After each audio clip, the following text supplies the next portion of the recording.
నమస్తే తెలంగాణలో చూద్దాం.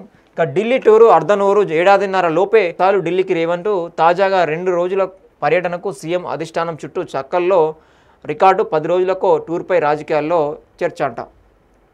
ఇక జర్నలిస్టుల చెంప పగలగొట్టాలనిపిస్తుంది. పత్రికా సమావేశాలు పెడితే ఎవడు పడితే వాడొస్తున్నాడు. 3 గంటల ముందే వచ్చి మొదటి వరుసలో కూర్చుంటున్నారు. తాత ముత్తాల నుంచి వచ్చిన తమ ఇంటి పేరే అదే అన్నట్టుగా జర్నలిస్టు ఎల్లయ్య, జర్నలిస్టు పుల్లయ్య అని పెట్టుకుంటున్నారు. సోషల్ మీడియాలో జర్నలిస్టులకు పొట్టకొస్తే అక్షరం ముక్కరాదని చెప్పేసి చెప్పుకుంటూ వస్తూ ఉన్నారు. సో బనకచెర్ల కట్టిపారేస్తామంటే ఊరుకుంటామా, అడ్డుకొని తీరుతాం, కాంగ్రెస్ మౌనమే, ఏపీ నేతల ధైర్యం, లోకేష్ ఓ అజ్ఞాని, హరీష్ స్ట్రాంగ్ కౌంటర్.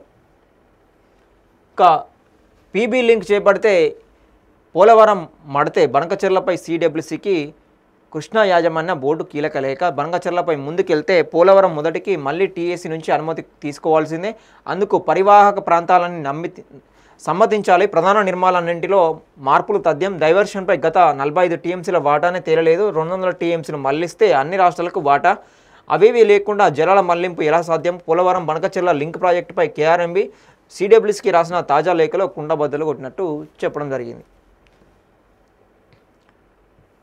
ఇక గురుకుల సంక్షోభం, సర్కారు నిర్లక్ష్యంతో కలుషితాహార ఘటనలు, సకాలంలో పూర్తి కాని టెండర్ల ప్రక్రియ, ఈఎండీలు చెల్లింపు, బిల్లుల పెండింగు, హాస్టళ్ల క్యాటరింగ్ కాంట్రాక్టర్ల ఇష్టారాజ్యం.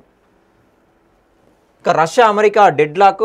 రష్యాకు సమీపంలో 2 అణు జలాంతర్గముల మోహరింపునకు అమెరికా అధ్యక్షుడి ఆదేశం. రష్యా మాజీ అధ్యక్షుడు మెద్వదేవ్ డెడ్ హ్యాండ్ హెచ్చరికలకు తీవ్ర స్పందన. 2 అగ్రరాజ్యాల మధ్య ఉద్రిక్తత. ఇక మోదీ ఎందుకు ఖమోషి? టారిఫ్లు, వివాదాస్పద వ్యాఖ్యలతో ట్రంప్ ట్రేడ్ వార్. అమెరికా అధ్యక్షుడి చర్యలను తూర్పారబట్టిన పలు దేశాలు. ప్రపంచానికి చక్రవర్తి అవసరం లేదంటూ బ్రెజిల్ కౌంటర్. నిందలు వేస్తూ బలిపశువులను చేయడం ఆపేయాలన్న చైనా. భారత్పై సుంకాలతో పాటు నోరు పారేసుకున్న డొనాల్డ్ ట్రంప్. అయినప్పటికీ ఇప్పటివరకు నోరు తెరవని ప్రధాని మోదీ. అమెరికాపై ప్రతీకార చర్యలు ఉండబోవన్న ప్రభుత్వ వర్గాలట.